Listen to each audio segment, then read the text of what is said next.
En 2017, la capitale burkinabé ne devrait plus connaître des problèmes d'accès à l'eau potable, et ce, grâce au projet Ziga 2 dont les travaux ont été lancés par le gouvernement en 2015.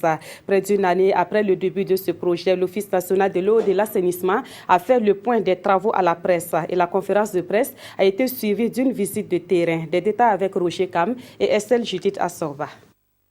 Les travaux en cours d'exécution dans le cadre du projet Ziga 2 avancent au dit du directeur du projet approvisionnement en eau potable de la ville de Ouagadougou.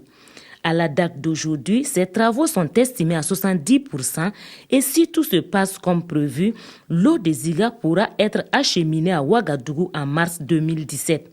Cet apport en eau va combler le déficit actuel de la ville, estimé à 25 000 m3 par jour.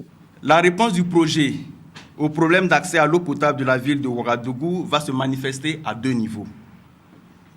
D'abord, la satisfaction de la demande des personnes déjà raccordées au réseau et ensuite, le raccordement de personnes supplémentaires ne bénéficiant pas du service d'eau potable. Ces travaux de grande envergure avec des branchées profondes vont engendrer des désagréments aussi bien chez les riverains qu'en matière de fourniture d'eau dans la ville. Dans les prochains jours, la poursuite des travaux va occasionner des arrêts de fonctionnement pour permettre la connexion des nouvelles installations à celles existantes.